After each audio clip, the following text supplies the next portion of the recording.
Okay, hello everybody.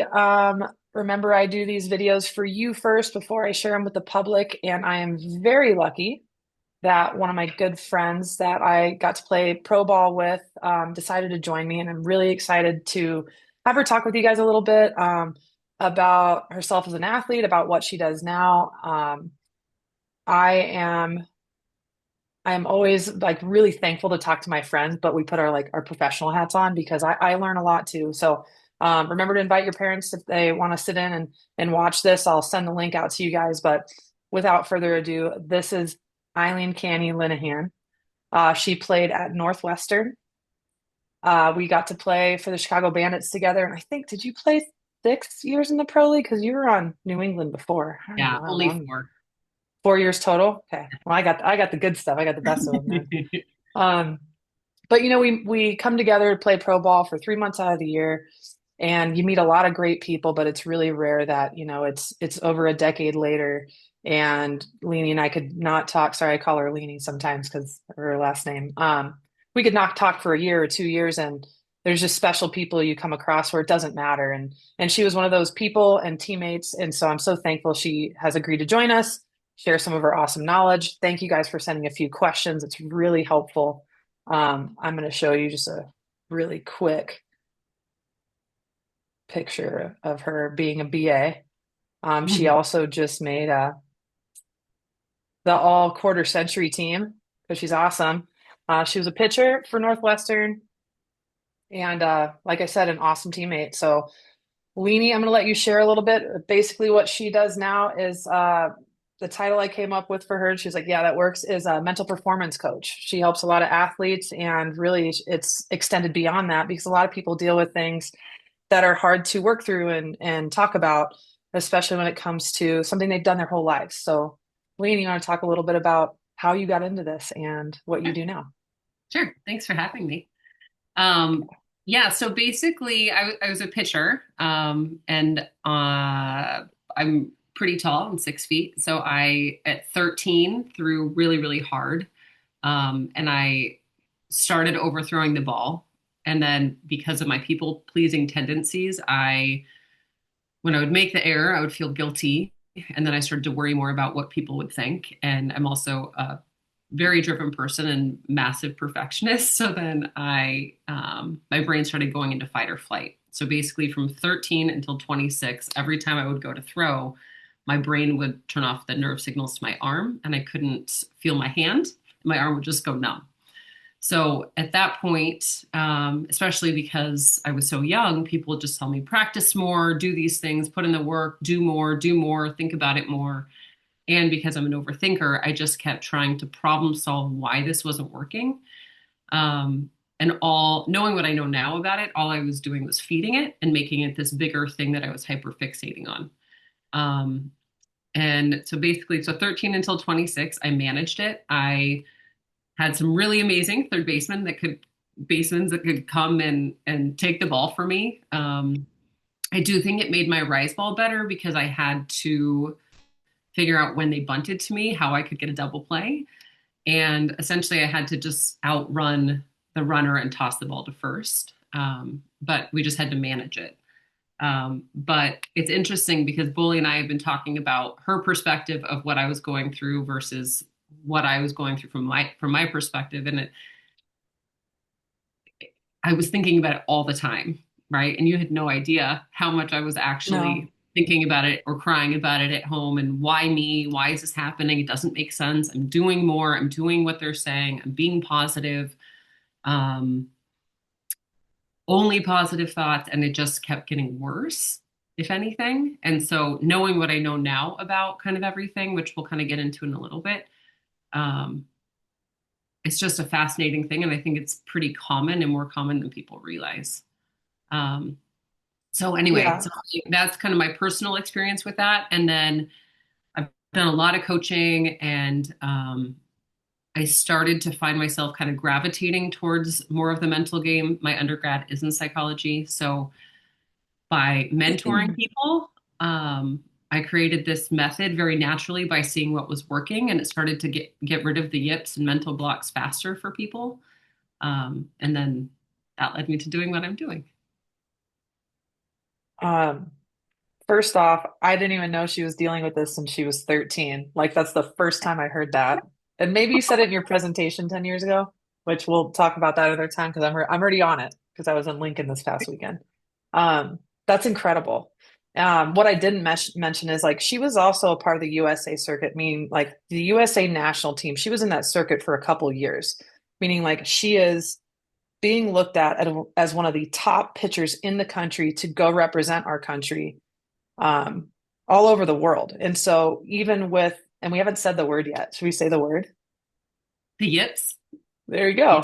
Yeah. So that's what she's talking about. And I think that's, I want to talk about it. And I told her, I primarily work with hitters. And I think that hitters deal with some blocks as well, whether it's hesitancy to swing because they feel like they have to be perfect and they're scared to swing at a good pitch because what if they don't hit it perfect? But it looks different. It's more masked because it's very normal to take pitches or to chase a bad pitch. And so, definitely expand your minds a little bit. Don't think like, oh, well, I'm not a pitcher. This doesn't count. Like, yes, it does. We all go through blocks. And so, as a teammate of hers, right before we jumped on the call, I told her I felt like she never made it a big deal. She was incredibly professional, is one of, I would definitely use professional to describe her as a teammate. Incredibly hardworking, never a victim of it. And yet she ended her career never personally answering the question for herself, meaning, oh, here's a solution I can throw overhand now. But what's happened is it blossomed into how can I help others deal with this? Because it was so hard for her. And yet she had an incredible career, fantastic teammate. I literally don't have a memory of her being so frustrated and shut down because of this thing. And honestly, like some of our opponents would find out about it and they would expose it. They would purposely like look at her and basically jog to the next base, knowing that she would have a hard time throwing. That really happened. Yeah. And it was just like, oh, come on, lots of cuss words at these people because we all knew each other well. But yet she was one of the best pitchers in the game, especially in the pro league. Like you don't make it there on accident. Everybody's so good, and she was one of them. And so to hear you've been dealing with it, you dealt with it for 13 years. It's incredible. It's crazy. Yeah. It's interesting because I think part of what I want to kind of touch on later is the competitive component of it, right? We are who we are. We are cut from a certain cloth. We are, I will always be an overthinker and I always care about people and things at a very high level. Everything that I do, I put all of my heart into. And I didn't really understand how that was feeding this stuff as well. And also, but I also didn't know how to manage that. So Yeah. I think the key in that is when people would bunt to me, that is kind of an example of what I want to teach people is yes, I had that deficiency. Yes, I had that flaw, but I would get mad for myself, for my team that they were trying to expose us because, or expose me and then hurt our team. And then it would be like, okay, well, I might not be able to throw to first, but if I strike you out, you can't get on base. And I think that it actually encouraged my competitive spirit to come out in that. And so I was keeping myself safer by defending myself, yes, with flaws and all, essentially. Right. Like I'm having trouble doing this, but I can do that. And Yep, constantly focused on like what can I do instead of hyper focused on what can't I do or what do I feel I can't do. totally. And so Um, you were touching on hitters. I work with hitters, pitchers, men, women, eight all the way up to 75 different sports. It doesn't matter. But the thing that it all comes down to is typically the yips go after the things that we're good at. And I kind of view it as a scale. I had the yips and I was very far on this side. But performance anxiety is basically if you're doing the thing in practice and it's money and you're fine. And then the moment that it starts to matter, or maybe there's a traumatic situation and you're missing because you're trying not to miss, that's this end. So like the bigger it gets, my arm was going numb. The more you have a body reaction to it, that's where I would say you're farther on this end. But the tools for it are just as simple as working on hitting an outside pitch, right? A hitter might be better at hitting an inside pitch than an outside pitch. But if you're fixating on the fact that you're not good at hitting this one thing, then you're just selling your short because you're actually really good at hitting something else. Right. or a pitcher that throws really hard, but maybe doesn't have a good changeup. And they need to utilize the zone to manipulate the zone to make up for the fact that they don't have a good changeup.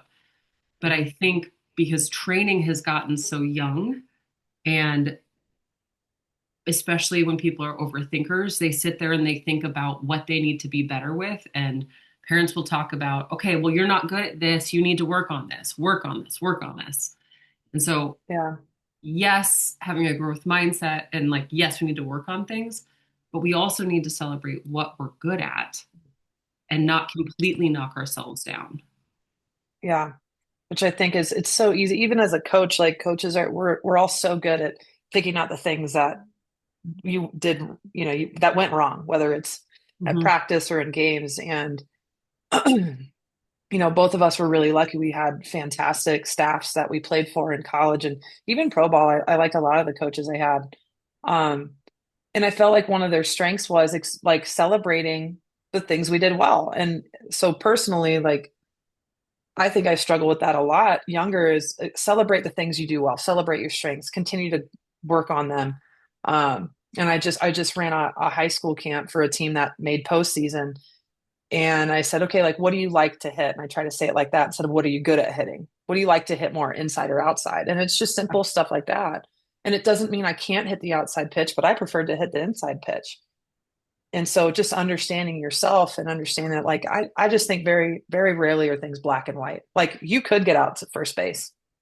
It might have looked a little unorthodox sometimes, but I mean, one of my number one rules is, especially when I'm coaching outfield, is like number one rule is catch the ball. It's an out. It doesn't matter how ugly it is. And so the same rule applies as you found all these different ways to manage this thing that, I'm sure you lost sleep over and you cried over and you maybe thought about quitting over. And here you are today helping other people with this thing, which I'm just going to say this now.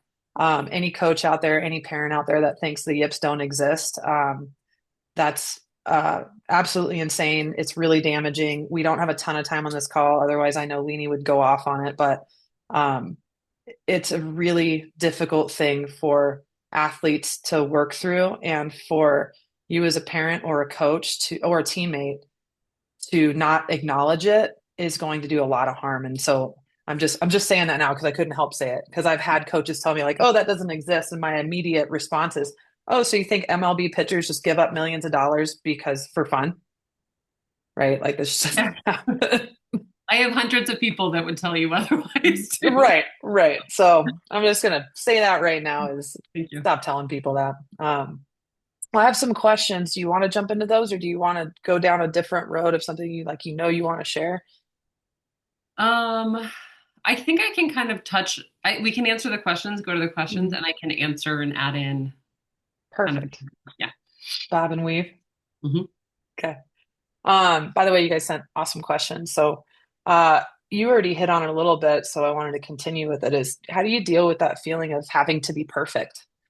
That is self-inflicted. That was one of the questions that athletes asked, and I was like, oh yeah, I never felt like that. I never felt that perfection, but I've played with it before, and it's like painful to watch because all of us pick this sport like perfection kind of doesn't exist, but yet we believe we're supposed to be perfect. So, how do we deal with that?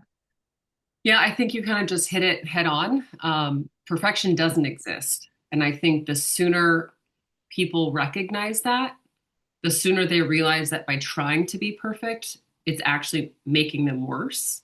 They have, because everyone I work with, we typically have, we're very stubborn. We're also very disciplined in our routine typically. So we Mhm. know, and we also like to solve our own problems. So we have these ideas of, well, okay, I just failed on that. And people are like, it's okay, just let it go. And you're like, you can let it go, but I Yeah. can't because I expect more out of myself and I need to be better in order to achieve my goals and my dreams. The sooner people realize that that way of thinking doesn't actually create better outcomes, the sooner you can start solving that and playing more free. Because kind of tell me if I lose you in this, but I think there's a No. little. So everyone I work with typically it's like 100%, right? So if this is like non-perfectionist, people who don't overthink very much, it's like 100%, great. Our 100% is naturally going to be 110%. We always think Mm. 100% is lazy. We have to do more than expected, always, More than possible. more than possible. And so then that's natural. So then as soon as there's a moment where it means more, and we're like, okay, now this means more, I need to do more. We think I need to do 110%. And that's when we skyrocket up to like 500%. And then the task is here. And our brain's like, whoa, you know how to do this. Why are you making such a big deal out of this? You know how to do this. Leave it alone. Yeah. And then that's like, there must be some danger that I'm missing. There must be some risk that I'm missing here. And so a lot of the tools that I will teach people, it's also individualized, but it's Mm. looking at what the risk is. It's saying, what am I worried about? What am I afraid of happening? Am I worried Right. about what other people think? Am I worried about not living up to my standard? Am I worried about what my parents will say, what my coaches will say, my teammates, not getting a scholarship, all these things? But those typically are the things that will make people spike up. And so then the goal is to stare at those things that feel scary and to choose to be brave and do it anyway. To say, okay, no, I know that this is scary, but I don't need my defense mechanisms of avoidance or like trying to get out of the situation here. I'm just going to go for it while I'm scared because I know that that's going to increase the chances of me Yeah. achieving what I want. And But it's instead of the kind of letting idea of go. I can get rid of my fear, like what if you can't get rid of your fear? Does that mean you don't do it, or you just big fat do it anyway and see what Yep, happens? totally right. Because overthinkers, the more we sit there and wish we weren't feeling what we were feeling, the more we wish we weren't feeling nervous because the best memories of us being successful are where we're not nervous. I can tell you firsthand, the bigger the opportunities are, whether it's trying out for USA, playing in a World Cup, playing in the World Series, you're going to feel nervous.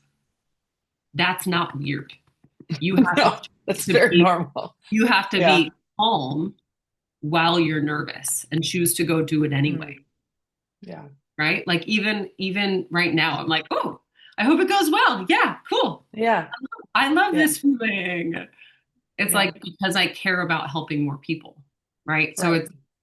but it's not adding meaning to something. Being nervous doesn't mean it's going to go poorly unless you Yeah. think it does. It's all about the perspective and what you add meaning to.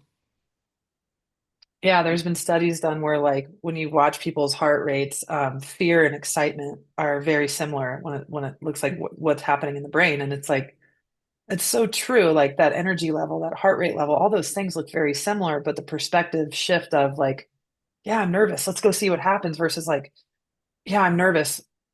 What's going to happen? And Like, just that little bit of shift. I love this stuff. Because so much of it, it's like the higher level these kids go, we know they can swing, we know they can run, we know they can move, they're super athletic, and now it's like what's happening from here up. And so they hear it all the time, like, oh, my mental game, we got to work on your mental game. Well, like, well, what does that really mean? And so, we'll definitely make sure you guys have all her information because it's not just about the extremists that are like have forgotten how to throw or forgotten how to swing or field or whatever. It's like we are 100%, I think, just on the spectrum of the things that we are trying to manage within ourselves.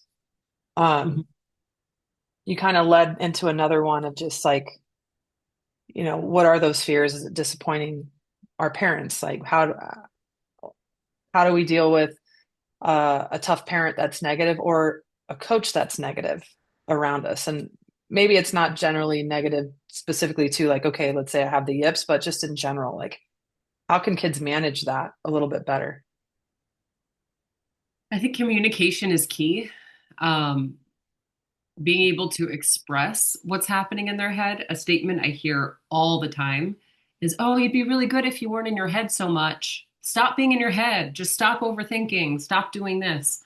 All Right. that's causing is shame and guilt and judgment, whether they like it or not, because they know they shouldn't be thinking those things. And the more they tell Yeah. themselves not to think it, the more they think it.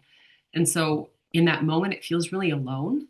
And so I think if parents can ask them, "Hey, when you are in your head, what are you actually thinking about?"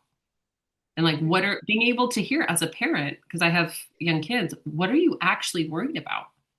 Are you Yeah. worried about getting in trouble? Are you worried about disappointing us? Because I love you unconditionally. And separating that, who they are versus what they do, is really, really important. And also, the concept of compartmentalizing, they don't need to talk about softball all the time. They don't need They to talk shouldn't. about, they shouldn't. They shouldn't be talking about the playing in college and what they need to do and doing more, doing more, doing more, doing more. Because then you're just sucking away the joy of the game in moments, especially if they're Yeah. stressed out, because they're probably thinking more about it than they're letting on. Um, so I think just loving on them as parents first, as coaches first, and seeing them as people, that's key. Um, One thing I want to make sure we touch on too before we're done is just the concept of the other shoe dropping. There's a big trauma pattern that happens where it's like, okay, things are fine. And then, especially when a mental block happens, and it's like, oh, I hope I don't get in that slump. And then it's like, okay, I need to earn the right to get back up and believe in myself. And as soon as that happens, you're like, okay, I feel fine. I feel safe. I feel safe. But it's going to happen again. And then it happens again because we're trying to not have it happen again. And so that's what parents will talk a lot of is like, make sure you're doing the work so this doesn't happen again. But that's creating such a stress induced practice Yeah.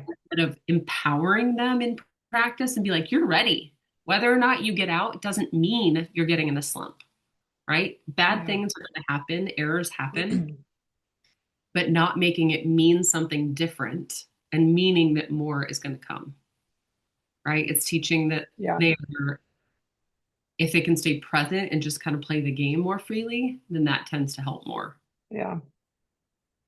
When I get a chance to talk with parents, and because, I get to know the kids I work with really well, and eventually things start to come out. And the first thing I tell them is, even when you have a really tough parent, meaning I mean, the first time I encountered it, because my parents were like, "Good job, honey. How many points did you score?" I was yelling at them, right? And the older I got, the more thankful I was that I just didn't have that element. And so many kids do. And the first time I dealt with it, I was a college coach, head coach. We were playing kind of in town. And I said, okay, who's going with their parents? Who's coming with me? And it was after a tough game. And it was after kind of one of the come to Jesus meetings that I initiated. And they're like, we're going with you. And I was like, what? And they're like, I don't want to ride home with my parents. They're 20 years old. Oh. And it was just like, whoa. And so now when it comes up, the first thing I talk to kids about is, believe it or not, your parents are trying to help. And like, parents listening to this, like, you literally maybe go after your kids with good intentions, thinking you're going to motivate them. And the reality is, like, at some point, their career will be over.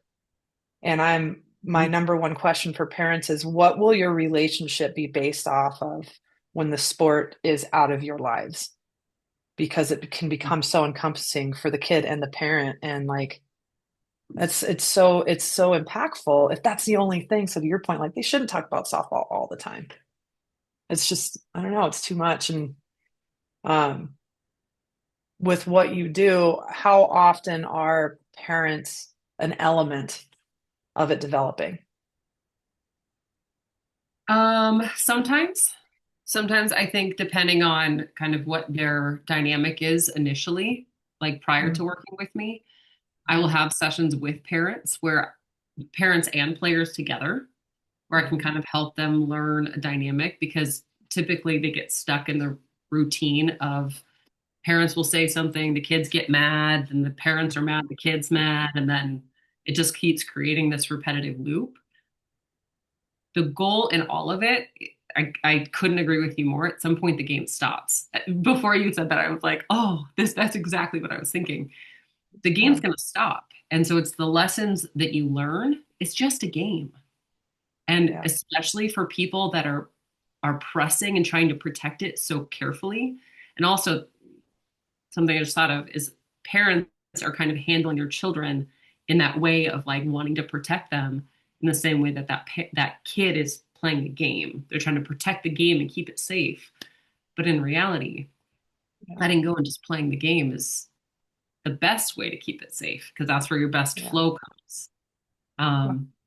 But at some Let's point, the see. game's going to stop. And so I help kids. Sometimes I have kids who don't want to play and don't know how to communicate that. They don't want to play in college. They want to walk away. And so sometimes performance anxiety shows up as a way to try to like, hey, this isn't what you want. You don't want to do this The anymore. exit strategy.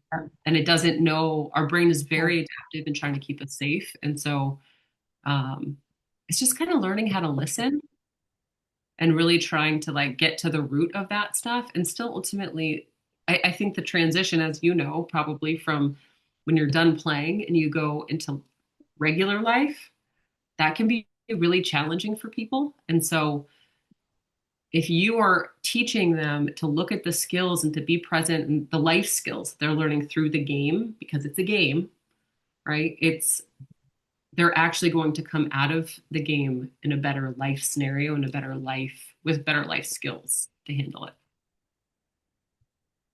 Yeah. I just got sad when you're like, when the game leaves you, it's like, oh, that was really hard. It was like, okay, now who am It's I? weird, I know. Yeah. We just have a few minutes left, and I thought this was a really good question is, okay, so let's say here's your spectrum of performance anxiety, some mental blocks, and now like we're in the red. We're officially like we're working through the yips. Maybe we're working with somebody, maybe we're not, but like it's there. How can kids talk to coaches and teammates about it? Because I feel like anytime I've been around it, which is a lot, and a lot of different levels, like even in the at the pro level, obviously, right? Leanie's on the call, all the way to like, eighth graders, whatever it is. So how can they talk to them about it? So it's not the elephant in the room that nobody talks about, nobody says anything. Um, yeah, that comes up. Um, well, I think from a coach's standpoint, again, treating them as people first and asking them, what do you feel when this is happening? And if you do feel like they're kind of avoiding that, because sometimes players don't want to admit it to coaches because there is a massively false stigma about mental blocks in the yips that it goes after weak people, when in reality it's going after incredibly strong mental people, and they are so set in their way and so disciplined that it doesn't make sense when it comes. It kind of betrays, it comes after because you do too much, Mm. right? And that is not typically what you're taught as a child is if you're not good at something, work harder. If you Yeah, get a no or you fail, work harder. But in this scenario, doing less is actually better.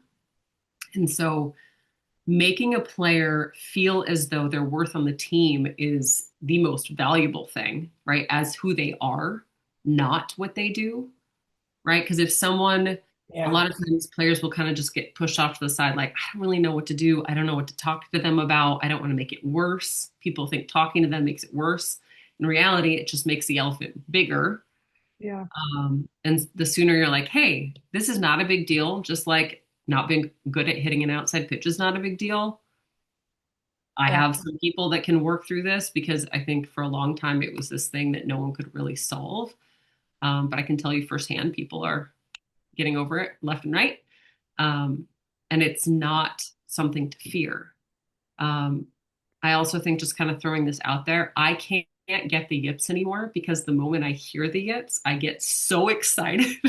I'm like, the yips, yes, let's talk about it. look at I you. Yeah, posted them so I can test this and like play around with my method and experiment. And yeah, because I get so excited, I can't get them anymore. So just to kind of put that into perspective, like I used to avoid it. I used to not talk about it. If I heard it, I'd leave. Um, yeah. I didn't want to feel it. So I think it's just a matter of desensitizing it because it's not a big deal at all. And I wish more people weren't so scared. And it's not contagious unless you think it's contagious. It's all Well, about the. okay, so I want to talk because it's the reason there was definitely times where it's like, I think people pull away. It's like, I don't want to break them. I don't want to hurt them. And so it's one of two things. You either have the coach, it's like, oh, just throw the ball hard. That doesn't work. Okay.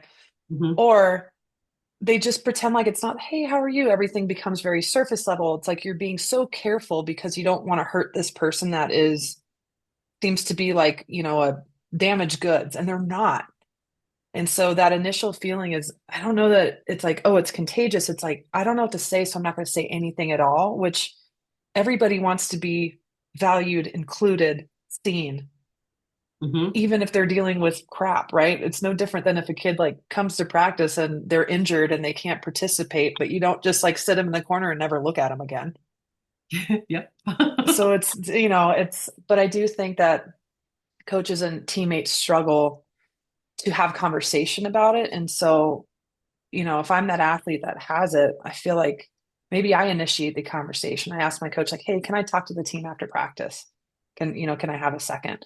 Something to where like you take the band-aid off, you point out the elephant in the room Hmm. because I see tiptoes all the time. Yeah, that's what I did with when I was at Northwestern. It was this thing that no one could talk about. And they were like, I would see people whispering and I would assume they were talking about it. And I was like, ah. So Yeah. finally I I was like, hey, Kate, I want to meet with the team. So I was like, I made some joke about how I couldn't throw, and the room was like erupting with laughter. They're like, oh my God, we can talk about it now. How can we Yeah. help you? What can we do? And I was like, Oh, I don't really know necessarily what you can do, but I do not want to like I need to stop being paranoid that you're talking about it. Just talk about it in front of yeah. me. So I think And that that moment was probably so like melting for you, like, oh, okay, they still love me. I'm yes. glad yeah, yeah, And they still want me because I was worried about yeah, being a liability and not yeah, if I can't field the ball, are they going to want me to be out there playing? And so to know that they still wanted me out there yeah, made me less afraid for people to bunt to me. And yeah. they were like, "Oh, I have your back." So if you for position players, if you know someone else has it, you can say, "I'll throw anything, I'll catch anything you throw." Because that helped me Uh, so much. My teammates would say that. And oh, inside me, cool. we were a little uncertain and like, I actually don't know if I can catch this. Yeah. But it made me feel like she was in it with me.